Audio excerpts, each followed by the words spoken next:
Alfombra Roja y me da mucho gusto recibir al presidente de Voz Ciudadana por los Derechos Humanos, que lo desconocí, trae un look diferente. A Luis Soriano, ¿cómo te va, Luis? Buen día. Hola, Polo. Buenos días. Dije, como Que ya me se estoy preparando, acerca Navidad. me estoy preparando para ser Santo Claus. Ya el peso lo tengo, nada, me faltaba la barba, ahí voy encaminado. ¿Cómo estás, Luis? Bien, muchas gracias. ¿Tuviste una rueda de prensa? Sí, el día miércoles tuvimos una rueda de prensa, buscamos platicarle a los medios una propuesta que le estamos haciendo de manera muy respetuosa y educada al gobernador del estado, que es la creación de una ley, impulsando una ley que se llama Ley de Construcción de Paz o de Cultura de Paz, que lo que busca precisamente esa ley es tratar de construir mediante procesos diversos a los de seguridad pública, sí, acciones que logren sanar o deconstruir la lógica de la ciudadanía en general, ¿no? Y poder caminar en esa ruta. Ahora dímelo en cristiano. Ok.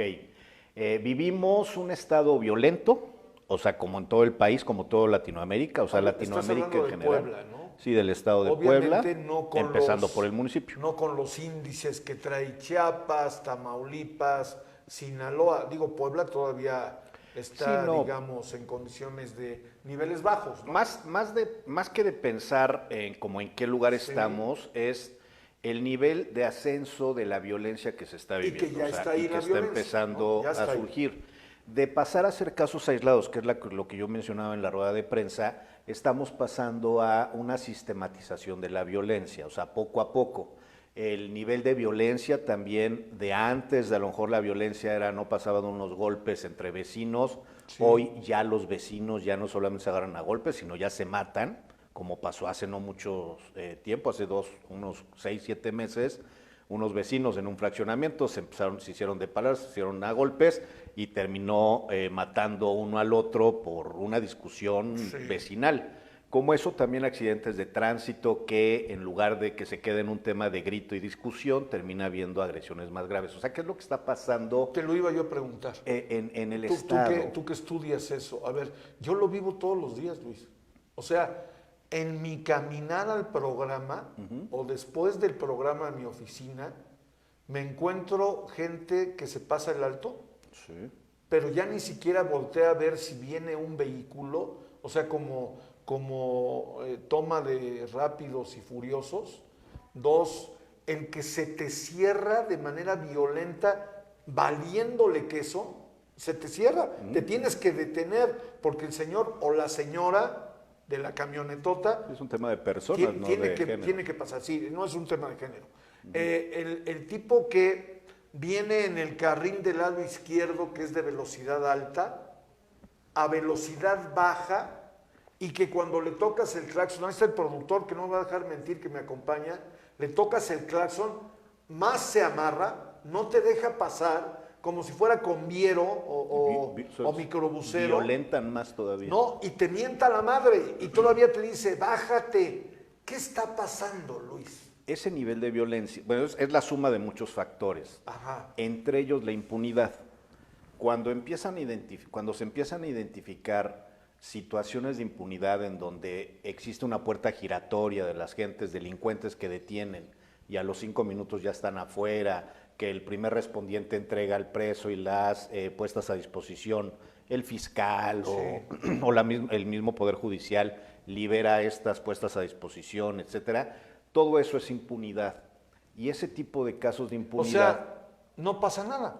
Y eso motiva varias sí, situaciones. Claro. En lo social se vuelve un tema de frustración, molestia, miedo, agresión, etcétera, que puede dar como resultado un tema de linchamientos, por ejemplo, sí, intento de linchamientos en lo colectivo, que es lo que suele pasar. Y en lo individual, la gente empieza a darse cuenta que puede hacer lo que quiera y que no va a haber sanciones o no va a haber represalias. Y entonces empiezan a hacerse justicia por su propia mano, okay, que pasan de ser víctimas a ser victimarios. Oye, a ver, me estás hablando de algo que te doy mi palabra, abogado, me está empezando a doler el estómago, literal, literal, sí, real. Claro. Y te voy a decir por qué. Si lo estamos platicando aquí tú y yo, de manera muy normal, muy natural, pero ¿en qué va a parar esto, Luis? Porque yo que camino la ciudad a pie, como peatón o en mi vehículo, yo no veo, y ayer tuvimos una reunión con medios de comunicación ahí y lo platicábamos, yo no veo agentes viales, veo muy pocas patrullas de policía que se dedican a hacer escándalo y que a mí me da la impresión que es para decirle a los vándalos, por acá ando, en lugar de que sea un como avisando, mensaje, ¿no?, al vecino, ¿no?, al que vive ahí, al residente. A mí me parece que es, oigan, vándalos, pillos, ladrones, por acá ando, así que váyanse para otro lado. ¿A dónde vamos a parar, Luis? Eso precisamente es lo que nosotros venimos detectando. A ver, no es desde que llegó el actual gobernador, no es desde que llegó el gobernador anterior. Sí. O sea, esto tiene más de 10, 15, 20 años, que va en ascenso, y hablo en el estado de Puebla, que va en ascenso esta situación. Y en los municipios cada vez se agrava más. Hemos tenido altas muy altas, hemos bajas. Luis, y no soy investigador, pero te diría que no. Yo lo siento de 5 años para acá. Con esta fuerza, con esta... Es que lo estamos viviendo en el municipio. Ajá. O sea, tú lo estás viviendo en el municipio. Aquí en Puebla capital. Pero si tú empiezas a ver qué está pasando en el estado y lo empiezas a ver como estado completo, sí, empiezas a identificar que el tema del huachicol, el tema de esto, correcto, el tema de esto, y entonces son momentos en donde hay zonas en donde se violentan. El tema es que estas zonas que se violentan no disminuye la violencia. La violencia se queda. Lo que pasa es que llegan otros lugares, otras zonas que son más violentas, que ya le ganan a esta. Deja de tener foco esta zona y pasa a tener foco mediático esta otra. Pero en este lugar no ha disminuido la violencia. Te hablo de toda la zona de San Martín, de toda esa región que hay, como también está la otra zona de donde está Toixtepec, Tecamachalco, etcétera, etcétera, las otras zonas como Acatlán, o sea, de repente uno va ubicando. Lo iba yo a mencionar, en este la tipo zona de la Mixteca, sí, ¿no?, todo lo que es la Mixteca, pero también el norte del estado. O sea, si en estos 15 años más o menos vamos identificando las notas, y no, digámonos por el tema de medios, vamos identificando las notas, nos vamos dando cuenta que ha sido por zonas o regionalizados, pero eso no significa que ya esta zona bajó la violencia, ¿no? Ahora, ya lo vemos, estoy platicando con Luis Soriano, presidente de Voz Ciudadana por los Derechos Humanos, que tuvo una rueda de prensa, y estamos hablando de violencia, de los niveles de violencia, porque él enarbola el estandarte de la paz, pero bueno, ese es el, digamos, el objetivo, la meta, a dónde queremos llegar, pero ¿cómo vamos a llegar? Esa sería la pregunta. Cambiando las leyes, sí, por ahí va el tema, porque hay gente a la que la ley le viene valiendo sorbete, o con un carajo, vaya, para ponerlo en términos más pragmáticos. Pero, a ver, Luis. Es cambiando el paradigma. Ahora hay muertos en Xonacatepec. Sí, no había. Puebla. Ahora hay muertos San en Miguel la Resurrección. Canoa. No había. Ahora hay muertos en Canoa. Ahora hay muertos también o balaceras en Ahora los mercados. Balaceras, en los mercados. No, bueno, muertos en el mercado. Estuve recientemente en el mercado Zapata y le preguntaba yo a quien me hizo favor de atenderme, por cierto, venden unas memelas buenísimas, las recomiendo, y yo le preguntaba, ya sabes que se nos da ser chismosos, le dije, oiga, aquí no hay líos, me dijo, no, aquí no. ¿Quieres saber por qué, Luis? ¿Por qué? Me dijo, porque la 28 de octubre no lo permite, ni lo va a permitir. Entonces, ahí te la dejo. También esa es una arista que tenemos que revisar. O sea, cuando una organización fuerte, porque la 28 de octubre hay que aceptarlo, claro, es una organización fuerte, dice, aquí no entras violencia, aquí no entras vándalo, porque te las ves conmigo, se detiene el tema. Pero ojo, a ver, ¿y la autoridad, Luis?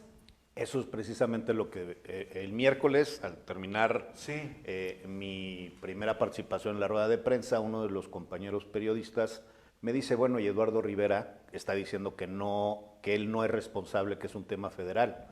Mi respuesta fue, perdón, pero Eduardo Rivera es el primer responsable de esto. los mercados es su responsabilidad, Sí, claro. y lo que pasa en la calle es su responsabilidad. ¿Por qué asume esta postura Eduardo Rivera?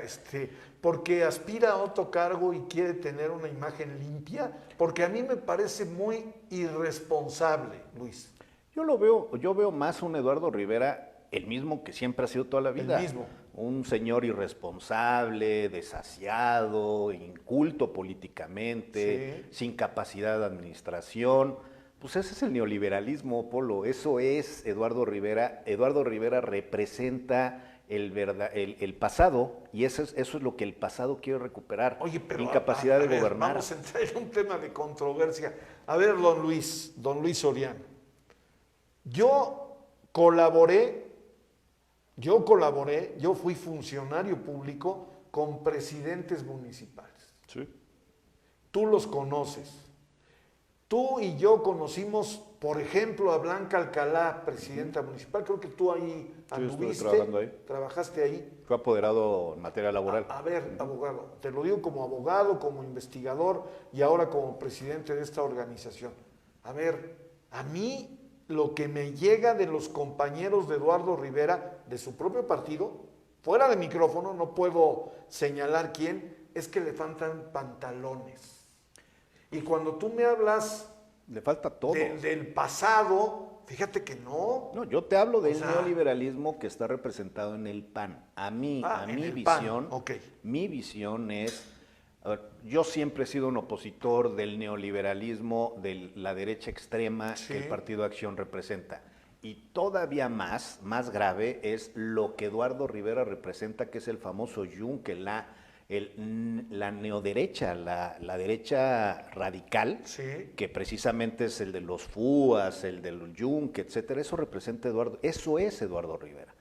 Y ese es claro el tema de que ellos viven y se alimentan de la pobreza, de la sangre de otros, de la necesidad de los demás, pues para seguir tratando de gobernar. A ver, Eduardo Rivera, que es un pésimo político, que es un pésimo administrador, que es un pésimo personaje, es una persona mala, La mala pena lo vida. persigue, ¿no? Y De pésimo.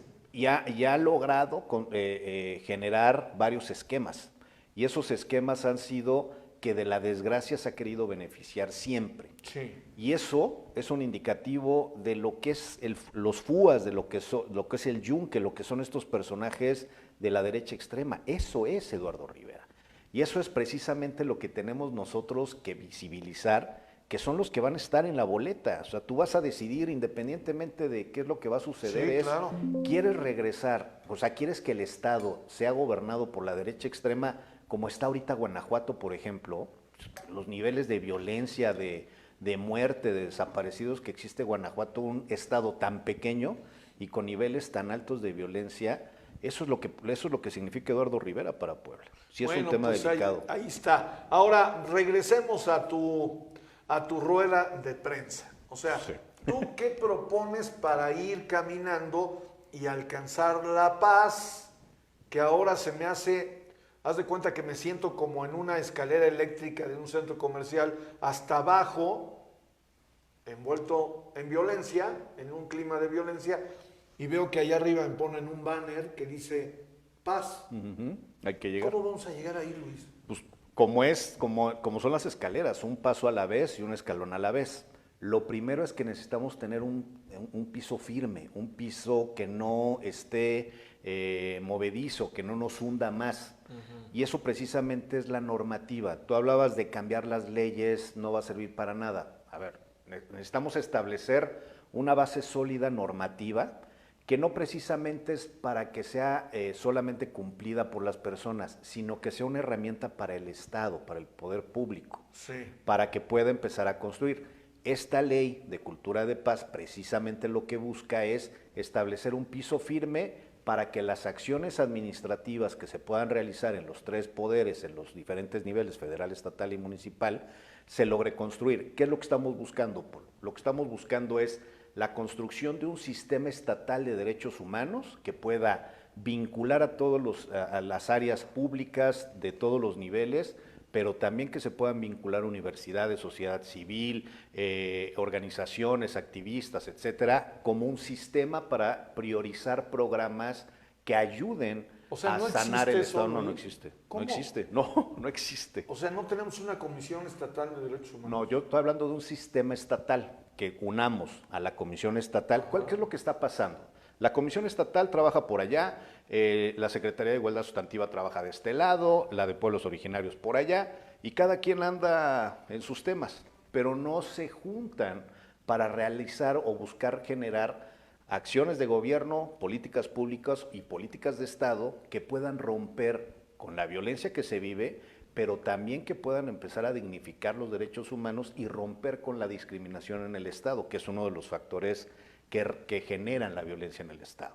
Este sistema lo que busca es mantener la autonomía, individualidad y trabajo de cada uno, pero generar acciones concretas para poder romper con estos temas de violencia, construyendo la paz. O sea, no hay sinergia. No existe, No no existe. eso Sí no existe. Pues es una realidad. Y eso es lo que nos estamos proponiendo. Y abajo es la municipalización de los derechos humanos, Polo. ¿Eso qué significa? No, yo creo que profundizar. Ni siquiera. No tienen ni idea. O sea, ahí es un tema bien delicado, pero porque la misma Constitución también no dice que los municipios, aunque lo dice el artículo primero, que todas las autoridades públicas lo tienen que hacer, el artículo de la Constitución Federal, como la Constitución Estatal, como la Ley Orgánica Municipal, no dice que los municipios tienen que atender temas de derechos humanos, por lo menos en su promoción, en su difusión. Como no lo hace, como no lo dice, no lo hacen los municipios. Pues es que no lo existe, que se busca, ¿no? Exactamente. Es un horizonte que no existe para ellos. Y eso es lo que tenemos que buscar impulsar. Ese es el nuevo paradigma. ¿Cómo hacerlo que se para busca. terminar, Luis? Esta ley lo que busca es esa base. Obviamente hay que hacer modificaciones administrativas que no cuestan dinero, pero sí voluntad política. Generar acciones en donde sí la normativa hay que modificarla, tanto en la Constitución como en la ley orgánica, pero también la otra ruta es la construcción de la prevención de las violencias. Y la prevención es a través de la educación, de la cultura, las artes, el deporte, etcétera, pero no como la carrera que va a haber en estos días, de la carrera por la paz que está promoviendo el municipio de Puebla. Que es una ridiculez. Está bien, siempre y cuando tuviera como acciones alrededor de esto. O sea, no está bien porque lo único que estás haciendo es una carrera y le pones el nombre. Y eso es fatal, es fatal. Y esto vuelve un tema más comercial que un tema de profundidad. Y esto es delicado y es grave cuando se vuelve un tema de mercadotecnia, porque deja de tener la importancia que se debe de tener. Los procesos de paz son procesos tan serios que te van a permitir que una sociedad realmente viva dignamente. ¿Por dónde empezar? ¿Ya empezaron? Nosotros ya presentamos la propuesta al señor gobernador del estado. Esperemos que la tome en cuenta, que tengamos la oportunidad de platicar con él y con todos ellos para decirles de qué se trata, de qué va y lo que nosotros podamos aportar con mucho gusto, y la construcción de diferentes procesos que también puedan servir. Sí, ya nosotros, por lo menos de nuestra parte, ya estamos haciendo lo necesario para poder apoyar. Y a diferencia de otros años, Polo, ahora con este gobernador y hacia adelante lo que nos interesa es construir, porque necesitamos trabajar con el Estado y necesitamos trabajar como sociedad civil con el Estado y el Estado también con la sociedad civil. Construyamos juntos y vayamos resolviendo las cosas que nos están pasando. ¿Con Javier Aquino, secretario de Gobernación, has tenido contacto? No he tenido la oportunidad. Hemos hecho muchas gestiones y muchas acciones. Desafortunadamente no nos han atendido. Nos canalizaron en algún momento con Raquel Medel, la subsecretaria de Derechos Humanos, pero tampoco nos atendió, nos dejó plantados. Desafortunadamente no nos atendió. Pero bueno, nosotros no quitamos el dedo del renglón de que hay un buen gobernador, hay un buen secretario de Gobernación. Hay gentes del pasado, de administraciones del pasado, de momentos del pasado, que todavía están ahí, que a lo mejor tienen que cambiar para que empiecen a fluir estos procesos, por lo menos en materia de derechos humanos. Bueno, pues yo te pediría, Luis, que pues nos mantengas informados. A mí sí me parece un tema de la mayor importancia, por ti, por mí, por el productor, por mi equipo, por nuestras familias. Por todos. O sea, es terrible, de verdad te lo digo, lo que estamos viviendo hoy. Así es. Gracias, Luis. Gracias. Oye, tus redes. Luis Soriano BC en todas, TikTok, Instagram, Facebook, YouTube, en todas. Luis Soriano BC, B chica de voz, C de ciudadana. Gracias, Luis, que te vaya muy bien. Es Luis Soriano, presidente de la Asociación Voz Ciudadana por los Derechos Humanos.